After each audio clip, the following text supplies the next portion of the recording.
they think around 30% of all children who are identified with ADHD do not respond to any medication that's on the market. And even if they do respond, after a few years, it stops working.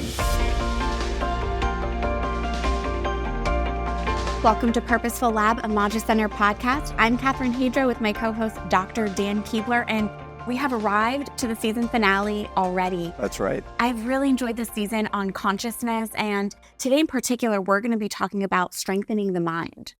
Yeah, we've been looking at, the brain and the mind and, how things change and neuroplasticity. So here we're going to sort of put that into practice. How do you do that? And one of the things I think it's interesting in today's podcast that we're going to be talking about is the idea that we can consciously choose to do something to help our brain and mind function. Mm-hmm. So we're not at the mercy of just our past experiences and our genetics, but no, there's something that we can do to overcome that. With some really practical advice from a great expert. Fascinating to speak with her, Dr. Jeanne Zehr. She's the founder of MINDCAP, which is a cognitive advantage program. So she's this cognitive coach. She's worked as an international trainer for the Feuerstein Institute since 2009. So she's trained groups of educators, therapists, parents across the U.S., but across the globe. And we'll be able to hear about some of what she's seen across the world. She's also the host of the Build a Brain podcast. Great guest. Again, I think this is applicable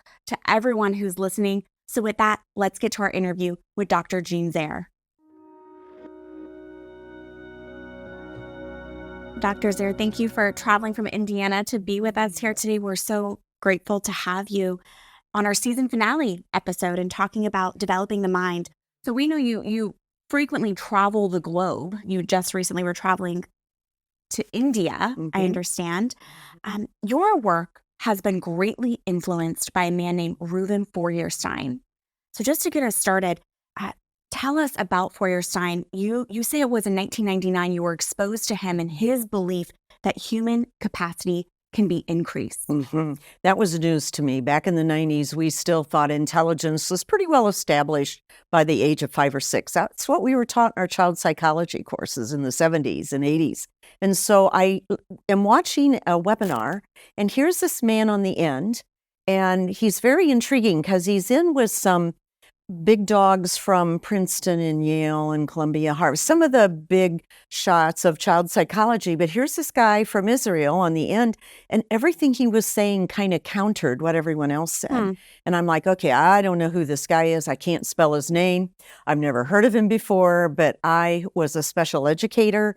I taught elementary ed. I had a lot of different roles, and I happened to be doing a lot of technology at that time at a school with high poverty. And we wanted to help these kids be able to succeed in school. And so I thought, I think he's got something. I want to dig into this a little bit more. So I did some research. We did have internet in the 90s. Wait, webinar in 1999, that's ahead of its time. Yes, we didn't have Google yet, but I was able to track down from Indiana. I could go to Chicago and get this training. And then just a couple years after that, I actually met him in person and then started learning from him directly at conferences and going to Israel. And I'm like, wow, okay, I have found my pot of gold at the end of the rainbow. Yeah. What was his his story in terms of getting him to his beliefs and how to help people with sort of cognitive issues? Yeah. His original theory was called structural cognitive modifiability. I tell my trainees, if you can use that over the dinner table, I'll know you're paying attention. You have arrived. So he was a young psychologist right after World War II, and he was kind of commissioned by the new Israeli government in 1948 to take Holocaust survivors, and could he help them get their thinking back? So it originally was to mitigate trauma. But what we've discovered since then is he was kind of ahead of his time when it comes to neuroscience. We now know that the frontal lobes help to control the amygdala, because the amygdala is what causes PTSD by being overreactive and triggering. And so he was creating a program that was a very active, engaging, human-to-human program where people helped children, youth, adults to get their thinking back by being very engaged in cognitive activities, solving puzzles, solving dilemmas that are paper pencil tasks, but yet they were sequenced like nothing I had ever seen before. So he created, and with his son then, who now's the president of the Institute, Rabbi Ruben Feuerstein, they've created like about 26 different programs that can help the brain get rewired and overcome either trauma, but also any cognitive challenge like a genetic condition, like maybe Down syndrome. There's many, many genetic conditions are being identified, I think, every day now. Yeah.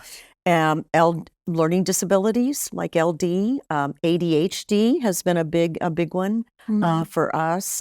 Children that have had any type of trauma from abuse and their brain just isn't working as well as they'd like it to. Yeah. And in Israel, working with Holocaust survivors, what were some of his biggest breakthroughs? And I understand, was he nominated for a Nobel Yes, Prize? I helped write those letters to Oslo, Norway. Yeah, Wow. he wasn't chosen, but it was still an honor to nominate him for the Nobel Peace Prize because he's worked with people all across Israel. We have Arab schools in Israel that are using the program. So yeah, breakthrough. Probably that as he worked with young adults that were going into the Israeli Defense Force, as they were moving into, they were being tested a lot. So like IQ tests or ability tests. And as they moved away from doing his program, they would test them again a year later, a year after that, a year after that. Their IQ continued to grow. So even though they weren't in the program, it showed that it had this beautiful ballooning effect, that it continued to impact their developmental growth. That's amazing. Well, that's pretty amazing. Yeah. What would it look like? Is a lot of it one-on-one stuff, or is it mostly pen to paper, like the therapy? Like how much of it is engaging the person, Yeah, good question. We do it with as big a groups as 25 fifth graders in a classroom, and we can do it one-on-one. Probably my ideal situation is a small group. So say you get 3 to 5 10-year-olds around a table, because with his program, the method is called mediation. So we ask questions and then give you wait time, give you time to think. You remember when you were in school and there was always, you were maybe one of them, the kids that always had your hand up and you're ready to give the answer, right? And the teachers loved to call on you because they knew you'd have the right answer. And so there are other kids, though, that need a little bit more time to process. And so we give all of our clients more wait time because we want to get your best answer, not your fastest answer. So this method that he developed, which is another big breakthrough, he called it Mediated Learning Experience. And so it's this method of asking questions that are good questions and giving your student or your client time to respond. So that's the other beauty of the program. It can be a whole classroom. We've used it at the college, the university level, and gotten some great outcomes with kids that, sometimes America has some pretty dismal graduation rates. Yeah. Only about 40 to 50% of all people who start a college degree finish it. That's because they think, oh, it's too tough for me. I'm not cut out for college. And so they quit. Well, that's money walking out of the door for a university. So this program shows that it can hold on to people by giving you good strategies. So whether it's one-on-one or small group or even large group, it can be effective. And you mentioned before you were introduced to Feuerstein, you were using a lot of technology. Is that an aspect to this method or? We've moved into it, of course, because of COVID. Right. We had to, if we were going to continue to train people or work with people. So we have worked on mediation by Zoom. Now, one study I just read, so we got to keep looking into this, but one study I just read indicates that the parts of the brain that are engaged in social interaction are kind of dormant on a Zoom call. Yeah, mine are usually. So, I know. You can kind of tell. Guilty as charged. Yeah. But if somebody is motivated and so they're on a Zoom call with their usual mediator, what we've done is decided if I've already got a relationship with you, and so we worked in person several times, now I can follow up with Zoom calls. Yeah. These questions that you ask them, to get them to think, you're asking them to think in more deeply about things. Are they what type of question are they? The questions just to help them think in a more holistic way. Yeah. Or Dan, you're going to be surprised at how simple the questions are. Yeah. So 3 of our favorite questions are, number 1, we put a task in front of you, and our question is, what do you see? Oh, really? What else do you see? And they're picking up things and they're saying, oh, I see dots, I see shapes. What else? What else do you see? So we're working at collecting precise and accurate data, which is one of the thinking skills that we focus on. We're looking at relevant cues. Can you pick up what's relevant? And we're just getting you to look deeply and to perceive more. Because your brain can learn more if it perceives more. The second question is, well, what do you think is going to be the challenge of this task? Or what do you think will be difficult? Or what is the problem here that's being presented to you to do?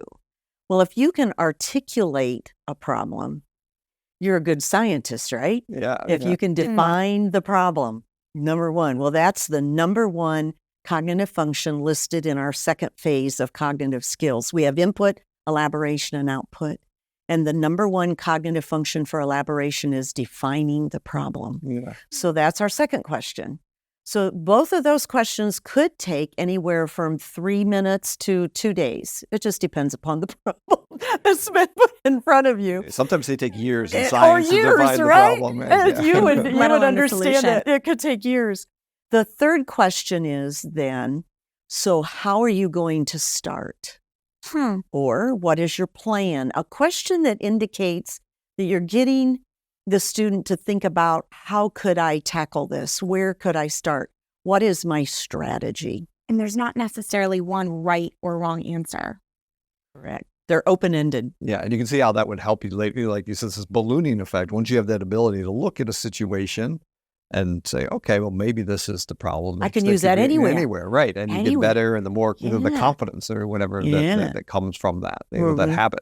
Those are just good life skills in general. You got it. So when you came across Feuerstein, it totally changed your career trajectory. It sure did. Tell us about what you're doing today with MINDCAP. So after traveling around the world and still doing quite a bit of work with the Feuerstein Institute in Israel, so they send me here and there. But then I thought I need to do something for my own hometown. And so I had started training people in my city, and I started finding the ones that I thought might be interested in starting an organization where we would have a clinic setting where we could start seeing children and adults. So probably 2/3 of our clients are children, the other third are adults. For example, I had a parent workshop last Saturday, and one of the dads, they brought I think it's their son, to work with us. He's a homicide detective. He says, I want this training. He says, I think this could make us better at solving crimes. I'm like, oh, I want that job. I will help you. I would love to do that. Another dad in the room was an engineer.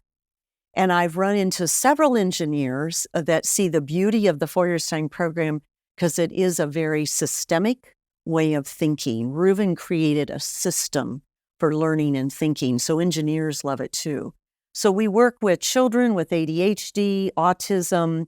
Sometimes children are adopted even at birth and still will have some struggles socially and emotionally later as they mature. People that have had cancer and have chemotherapy, the oncologists finally admitted that yes, the chemotherapy does impact the neurotransmitters of the brain. And so you can have foggy thinking. Children or adults that have had a stroke, have had concussions. One young man named Crew, very athletic family, they did a lot of skiing, and he had a series of concussions.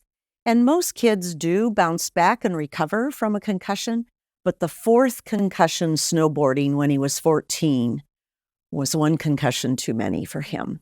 And his grades started failing at school. Well, they found us, and we worked with him for about, I think, maybe 6 to 8 months.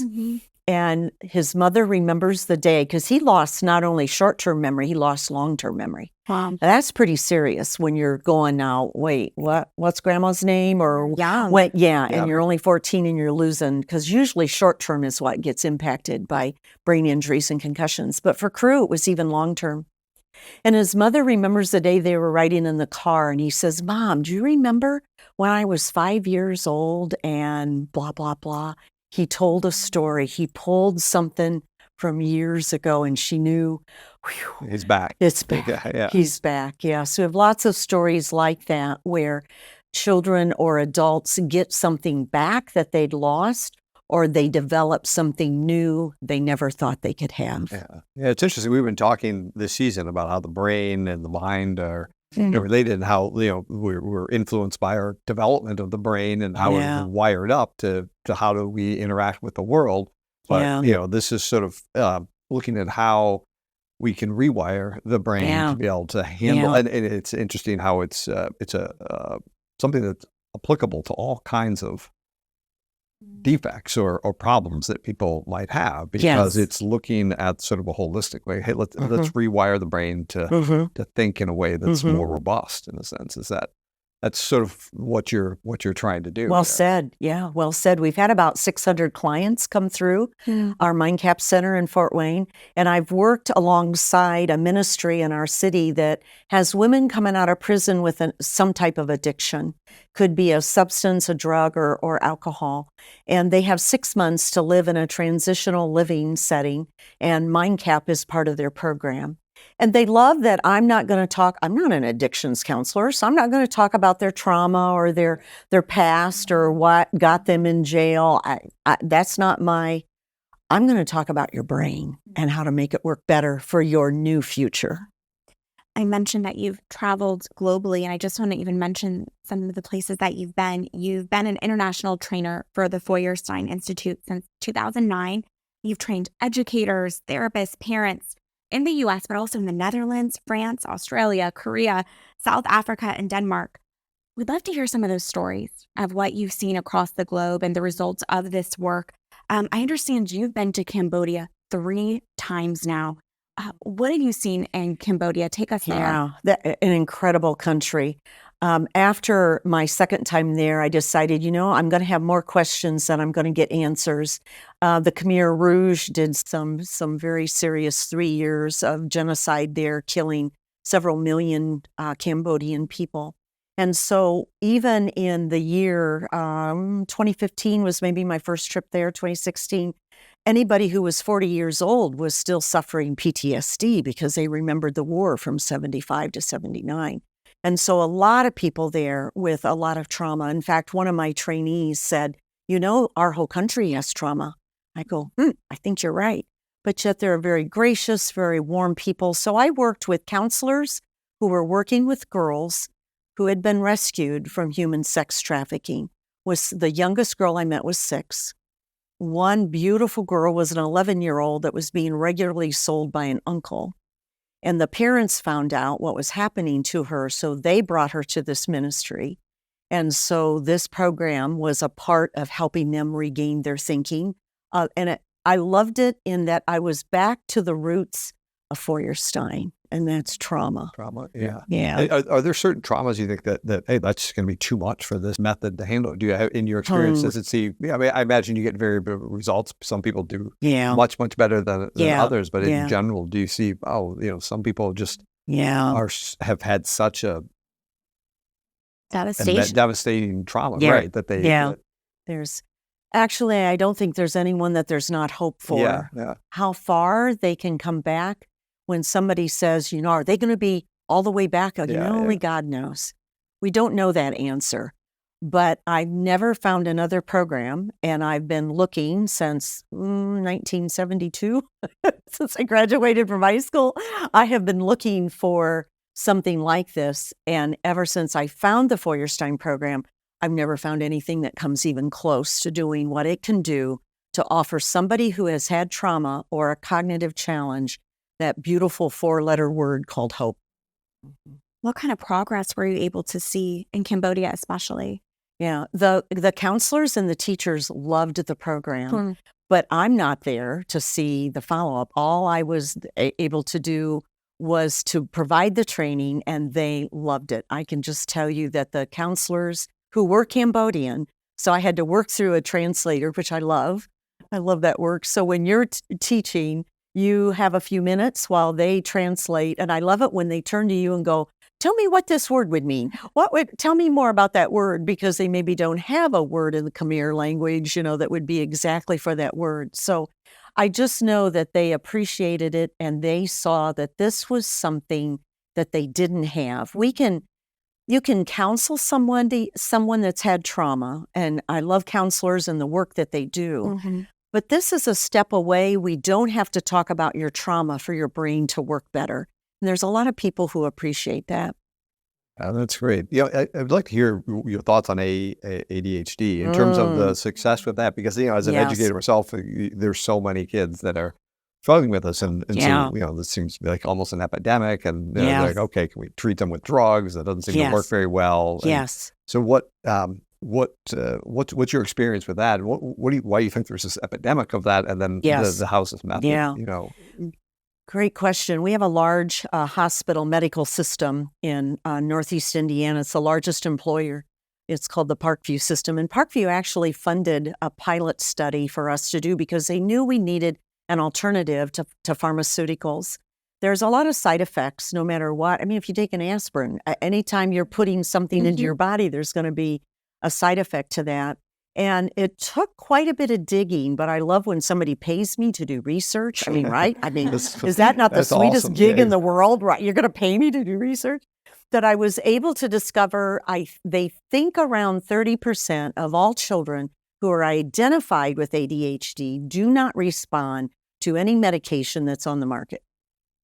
Wow. And even if they do respond, after a few years, it stops working. Or there's a side effect that is too difficult for the child or the parents to deal with, like lack of appetite or lack of sleep or anxiety or depression. A tic. I had a child that developed a tic, and the neurologist told the mother, well, you just need to get used to that. And the mother was like, no, not going to get used to a tic. So I'll tell the story of Maggie. She had been on medication since she was, I believe, in first grade. We got her when she was a sophomore for this pilot study, and she got 30 hours of the Feuerstein program. So we're not talking about years of therapy. We're talking about 30 hours of cognitive coaching on using the Feuerstein program. She went off all of her medication and has never gone back on, and she's now a college student, and she wants to be a special education teacher because school was difficult for her. Yeah. And because of her ADHD, she struggled so much to focus, and the medication wasn't the final answer for her. And once she discovered these thinking skills and that I can empower my brain to work on its own and I don't need to be on medication. And so I just ran into her at a restaurant just over the Christmas holiday. And it was so good to see her and to hear how good she's doing in college. Yeah. And I understand speaking of ADHD, which I think this will resonate with a lot of listeners and viewers as well, a lot of that has to do with executive functioning of the brain. Can you speak about what executive functioning is exactly and why that's critical? Yeah. Well, you have this beautiful prefrontal cortex that God created. This is pretty cool. And it's very, very large, all wrinkled. One of your last guests talked about the prefrontal cortex and its beauty and how it works. And it's all wrinkly and it'd be like this big if we took it out and spread it out. Well, it's in charge of predicting, organizing, planning. When you're studying for a test and you're doing working memory, you're pulling in a lot of information and working with it, your prefrontal cortex is very, very busy. And after I discovered the Feuerstein program, I got very intrigued with the brain and started reading all of this and going, oh my word, Ruben had no idea back in the 1950s when he was developing this program that he was going to impact executive functioning. So the program really does target executive functioning. And what are some examples of us utilizing executive functioning? So you're able to get a task done and kind of screen out those distractors. That you hear your phone ding, you should just turn that off anyway. Check. Or somebody comes in and interrupts you, and you answer that question, and you're able to get back to the task and pick up where you left off. I can't help but wonder if that's especially challenging in our time today with all the distractions that we have. To focus in on what's the important thing to focus on and what's not. You get that from students all the time. Say, well, what should I focus on after a lecture? And it's like they don't have the ability to say, well, that was important. And this seems like, this program is like, okay, what's the important things that I have to see? What do I see here? How am I going to solve this task? So when you do like the 30 hours with them, do they have to continue on their own after that, or at that point you taught them the skill, now they're able to apply it, or do they have like a regular things that they do to solidify that? A lot of people, it's one and done. Yeah. If you're an ADHD kid, and most of our ADHD clients, adults included, are very bright, there's not a cognitive delay there at all. It's just they don't know what to focus on, like you were talking about. And so once they learn the skills of how to focus and the executive functions from doing Feuerstein for 20, 30, 40 hours at the most, usually we never see them again. We hear so often we're really in this epidemic of despair as well. We know that depression rates continue to rise, and anxiety. Yeah. Is that linked at all to what we're talking about in that part of the brain? Yeah, I think we're seeing that rampant since COVID, and not sure what all that connection is. But I read recently that anxiety has now outstripped ADHD as the number one diagnosis for children. Well, that's crazy.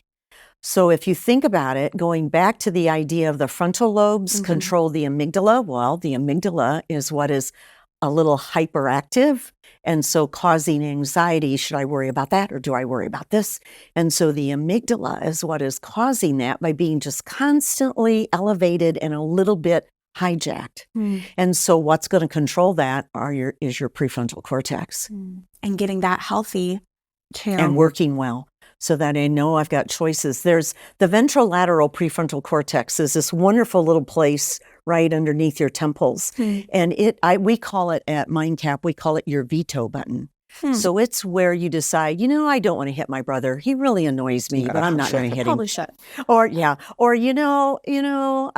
the good professor's lecturing. Maybe I really should listen to him instead of texting.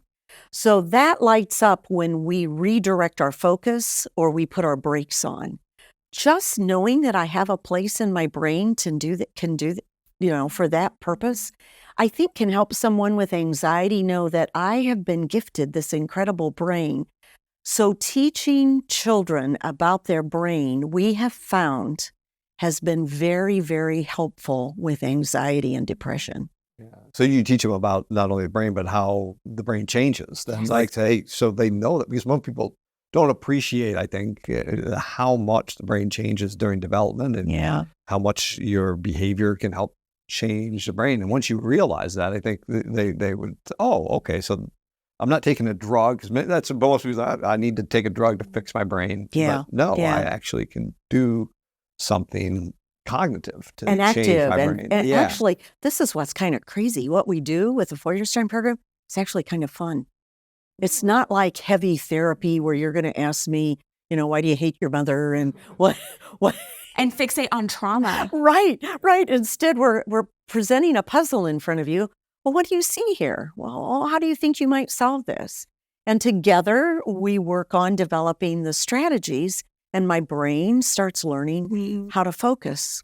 And I think you're going to give us, in a little bit, some practical tips for us all to strengthen our brain and make our brain healthier. But I'd love to hear a little bit more about some examples of your work. You've been to Australia, I think, 10 times now. Is that right? Yeah. What brought you there? Yeah.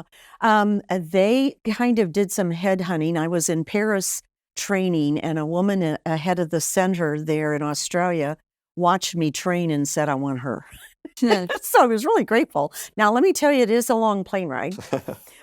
I've heard. From LA to Sydney or Melbourne, either way, it's about 14 to 16 hours. So you take a nap and then you wake up and go, I'm not even halfway there yet. So it is a long ride, but so worth it. Australia is an incredible country filled with wonderful people that have a great sense of humor, and they have the same issues we have here. Kids that struggle to learn, ADHD, too much technology. And so traveled all over Australia. They used to joke that I'd seen more of Australia than the Australians had. And so I loved training there. Teachers in Christian schools, private schools, Catholic schools, public schools, as well as psychologists and counselors and parents. Wow. And you just got back from India. India, yes. Oh, fabulous. My first time there. I happen to love Indian food. So that's convenient. Yeah, that really helped. And the food was fabulous, but such gracious, beautiful people. So I was there just for a conference to speak about the Feuerstein program and about how cognition is worth focusing on. Yeah, it seems like you do a lot of training and a lot of travel, but in the MINDCAP program in Indiana, are you still doing, are you at the front lines? Are you training people to do that and sort of, producing more people to do this now? Yes. So in fact, this week I start a level 3 training, and I'll have 2 people on Zoom from Arizona and 1 person from the Fort Wayne Community Schools sitting right there. So I'll train little groups as small as 3 or as large as 20 because I'm pretty passionate about keeping this going. Yeah. And with MINDCAP, what is your specific goal? To give families hope, whether you've got a loved one with early onset dementia, or you've got a 5-year-old that has a lot of aggression, or you've got a 10-year-old that isn't doing well at school. So giving families hope that there is a method that can help my child or my loved one. Wow. Again, I feel like it doesn't matter the diagnosis, it seems. It's all across the spectrum. I know. The types of Isn't that people crazy? that come in and seek. Yeah. One of my friends in Israel said, Feuerstein just sounds like it's too good to be true. But it is true. Yeah. We've had guests on talking about the relationship between the brain and the mind and how do you see that, in terms of, particularly with this work, when you're working with people to help reshape the brain, but is the brain all there is? There's something else there. So what do you see there? I think the neuroscientists are still baffled by consciousness. Yeah, they are. And they can't quite nail it down. They're trying to find a spot in the brain or a genetic sequence that explains it, and they're really struggling with that. So that's why it helps to really believe there is a God of the universe, the great designer, that's given us this beautiful thing called a mind. So I happen to lean in that direction and believe that God gave us a mind that is the software that rewrites the hardware. That rewrites the brain. Yeah. You said, your career objective is to globally empower parents and professionals with renewed hope and the ability to improve thinking. And that word hope kind of keeps coming up. I'd love to delve in to some practical tips that we all can utilize. And we've discussed on the podcast before, brain plasticity. Again, the fact that our brain has the ability to be rewired till the day that we die. Truly has the ability to change. Yeah. What is the significance of brain plasticity, especially from your perspective? When I found the Feuerstein program, I didn't know a lot about neuroplasticity yet. We're talking the 90s, right? So nobody knew anything about neuroplasticity yet. But as that started coming to the forefront, I realized that teaching our clients, whether you're a 5-year-old or a 50-year-old, about neurons and how you can grow these wonderful little branches called dendrites, if you're willing to take on challenge and novelty, that's a lot more motivating than somebody saying, this is good for you. You got to do it because it's good for you. But if I knew I can grow my brain, well, then I might be willing to take on something that looks a little difficult. So even at the age of 45 or 85, if you decide, you know what, I want to take up tango dancing, or I want to learn a new software program, or, I've always wanted to learn how to speak French, and you've never done a single thing in that field, but you go after it, your brain is going to wake up and go, what? I don't have a network for French or how to play piano, but okay, if you're going to keep doing it, I'm going to have to build this new network. So this idea of neuroplasticity is very motivating because we believe there's a theory called cognitive reserve. They did a fabulous, it's the Aging with Grace research that was done on the nuns from Minnesota who all donated their brain to science. Yeah, right. Yeah. I'm not familiar. Oh, phenomenal. And they discovered a couple nuns who had all of the physical characteristics in their brain for Alzheimer's, no symptoms.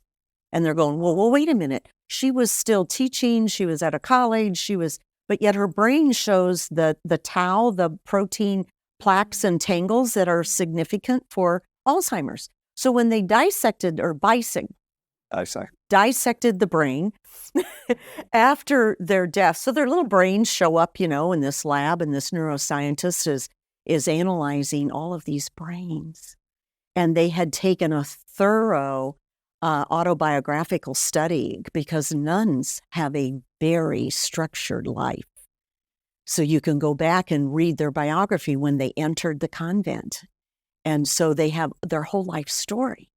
And so they discovered the nuns that had physical evidence of Alzheimer's, but no physical symptoms of Alzheimer's, were the ones who kept learning. That we're not doomed by our genes necessarily. Right. Wow. That is fascinating. And again, you keep talking about hope. That keeps coming up more and more. Does hope affect the brain? My acronym for hope is hold on to positive expectations. And so I think there's no doubt that having hope is something that gives you some serotonin and some dopamine. So dopamine is your motivator, and serotonin is, I feel some peace and some happiness. And so we want as much of both of those as possible, in the right balance, of course. And hope comes when I'm willing to have a growth mindset. So we front load our Feuerstein work at the MINDCAP Center by teaching neuroplasticity, but also teaching Carol Dweck's research that came out of Stanford, head of psychology there, that discovered that if you believe that you can become smarter through hard work and effort, that you actually have a better trajectory in life for being more positive, for reaching higher levels of achievement. Now, you can be really, really smart and have a high IQ, but if you have a fixed mindset, then that says you don't have a lot of hope for getting better in something, or for somebody else to get better. But a growth mindset isn't about believing I'm smart. It's believing I can become smarter. Big difference.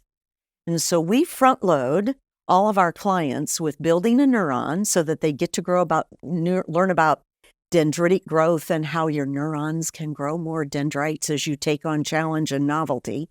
And did you know there's something called a growth mindset? You want to have a growth mindset because you're going to do better in everything in life. Yeah. It seems like that positive psychology, like in a way, looking at in a way, but but yet it's science based. Right. Yeah. And then the Feuerstein can really take off. So I like to say Feuerstein's my rocket ship. And then I have these two rocket boosters called neuroplasticity and growth mindset. And you hit on it already, but if you could just even expand all the more, this concept that to rewire your brain, you need that challenge and novelty. Yeah. And we're not talking about, this is easy. It does take effort, and it does take some hard work, but I'm going to be more motivated to do the hard work, knowing about the outcomes, that my brain can be better. I may be able to stave off Alzheimer's. Wow. I may be able to keep up with my kids. I may be able to do calculus when I didn't really think I could ever take that course.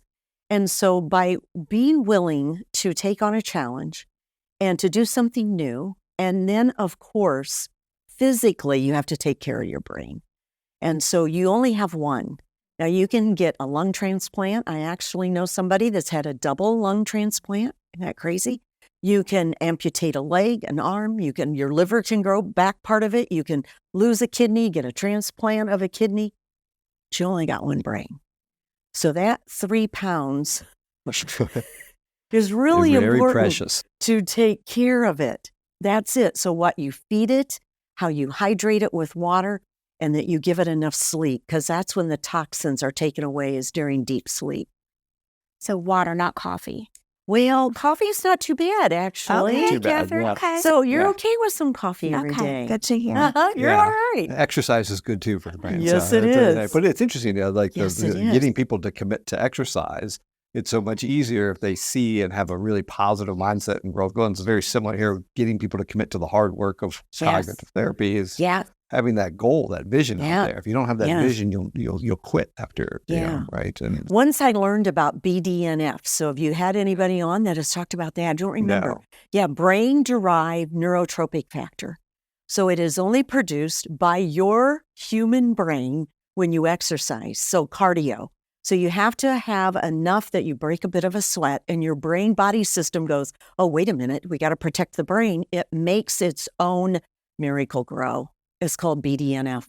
It protects neurons and helps dendrites grow. Well, that motivates me a little bit more to exercise instead of just, I should get on the treadmill.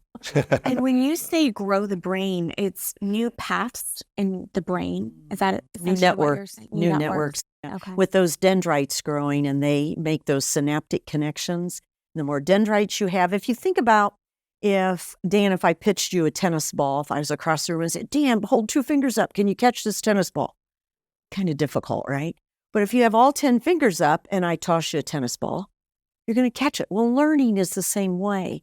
The more networks we have, then we can catch new learning. And not only that, going back to that unstudied, the more networks you have, Yeah. even if you are losing certain, it's sort of a numbers game. Yeah. If you're maintaining stuff, you can lose a little bit, with the tau proteins, but you're still not going to have those symptoms. So like, preventing or reversing, sort of the inevitable decline of the body as you age. That's that new theory of cognitive reserve. Yeah. We need a few extra. Yeah. This has been fascinating. And again, I think applicable to anyone who's listening, at any I hope age. so. I really think so. Good. Just to kind of wrap things up, I'm curious, as a devout Christian, I understand. Mm-hmm. What do you think all that we've talked about when it comes to the brain and the neuroplasticity and hope, what do you think that reveals about God? Paul wrote a letter to the church in Rome, and he said, don't conform to the patterns of this world, but be transformed by the renewing of your mind. He didn't say heart, soul, spirit. God gave him the word mind. Now, Paul didn't know anything about neuroplasticity, but God did. God did. And so that verse has become my life verse. And I think that Paul was definitely, think about the change that he went through. He had to spend 3 days blind. And then his sight came back and he literally saw the light. Yeah, right. And then he became this passionate man for God because of the change his brain went through. And all of the people that Jesus healed. I'd like to say, if you want to teach like Jesus, learn this Israeli method of mediation. 29 times Jesus was asked questions that were recorded in the Gospels, and 29 times he answered with another question. So asking good questions must be teaching like Jesus taught. So God sent his son, right, to teach us who is God. So I think God asks good questions. Do you think we'll get some good ones when we get to heaven? Yeah. Some good questions? I think we will. Hopefully some answers as well. We always are looking for the answers. I think we're going to get more questions too. Yeah. Well, this has been just really fascinating, and thank you for bringing us more hope as well. Mm-hmm. Dr. Jeanne Zehr, thank you. Thank you. This has been delightful. Oh, it's so wonderful having you on. Thank you. I so appreciated speaking with her. And I think, again, that theme of hope kept coming through, that we all have the ability to rewire our brain. It doesn't matter the diagnosis. And just, again, those practical tips. I'm starting to brainstorm of, okay, what is something challenging I need to do? Do I need to run a marathon or something to keep my brain healthy? But what stood out to you? Yeah, I think particularly the sort of freedom we have to make that decision, that we're not at the mercy again of our biology, right? But we can, once we know our biology, that gives us opportunities to shape it, So if we know that the brain can do this and can change based on, we talk about exercise and the cognitive coaching that she was talking about. Okay, what can I do to help me sort of advance my mind? Yeah. How can I develop my mind? And that's something that everybody can do at any stage of their life, And again, this episode, this conversation was the season finale for season 4, which I can't believe. But speaking with her was this perfect segue into season 5, which will be coming out in the next few weeks, where we'll be looking at human flourishing. But I think what we learned today, it gave us already some practical advice to flourish and to be, to utilize the brain as it was designed. Right. And everybody's life is going to be filled with trauma and setbacks and, difficulties. And the question, are we defined by those, or do we have the ability to overcome and to flourish, as you said, and feel like, God gives us those challenges so that we can, respond to them and hopefully respond to them in a way that brings the best out of us and allows us to flourish, right? Which is what we'll talk about that in a lot more detail. What is human flourishing? What does that mean? What does that look like from a biological, theological, philosophical perspective in our next season? So it sort of sets us up very well. Yeah, I know. But this season, I so enjoyed speaking of consciousness. And again, starting from the evolution of the brain to now how to maximize and grow our brain too. Yeah. And with that, we go now for the last time this season to the office hour segment. So speaking of the brain, there is a new scientific study that came out pretty recently, and it mapped out the entire brain of a mouse. Can you tell us more about that and what was discovered from this new study? Yeah, it's really interesting. The mouse brain, they were looking to see where all the neurons were in the mouse brain and the types of neurons, and having this map of this is how a mouse brain is structured on a cellular level. So you're looking at millions of neurons there, which is quite a feat. Now the mouse brain is organized in a similar way to the human brain. Obviously, we have differences in size and shape and different things. But once we know where these cells are and how they interact, that can help us better understand defects in the brain. Cognitive coaching, how to change. The amygdala, like we were talking about in the podcast today, that's involved in fear. That's there in the mouse brain. Understanding exactly how it's situated, where the cells are, and so forth, can help advance, different treatments and even cognitive behavioral therapies that can help, advance and develop our brain. Wow. That's, again, and it sounds like what was learned in that study will be applicable to teaching us more about ourselves and in our brain. Okay. This next question, really interested on your take. I've been hearing an increasing amount. There's always different fad diets out there. And I think we've probably addressed some of them. There's increasing chatter about the carnivore diet, and proponents say, well, this is beneficial, this is healthy because it infuses the gut with, bone broth, and it eliminates things that are harder to digest. So vegetables, legumes, grains, nuts, and seeds. But what are your thoughts on this? Is it safe? Could it be healthy to just eat one food group? Yeah. We've talked about different diets before on this, and I always start with the disclaimer. I'm not giving any dietary medical advice. But first of all, very little research has been done on this diet. I think there's really one major study that I've seen, and even that's just a self-report study where you had like 2,000 people that were on this diet, and they only followed them for 6 months, and they asked them how they felt, and so there's obviously huge issues with the reliability of those, and very subjective. But a lot of them said they felt better, and on this diet, and it could be because it's so restrictive. They've cut out a lot of foods that might have been triggering like allergic reactions to them. Yeah, dairy. Right. They've triggered, so they're having less allergies because they've limited their diet. But the biggest concern is that eating just fat, are you going to increase your cholesterol to a level that's not healthy? Are you going to be missing certain things in your diet that are essential? How's that going to change the gut microbiome, the organisms that live in your gut that are extremely important for our health and even for our brain? They secrete things that interact with our brain. So there just isn't enough data on that. Now it might help, because it's low sugar, help with people with diabetes, but that's a benefit. There's all these possible drawbacks, and so I wouldn't recommend it to somebody without any research really on it. Even though people, there's an antidote for everything. That's so that's true. Why I would certainly caution. So true. So probably go speak to your doctor about if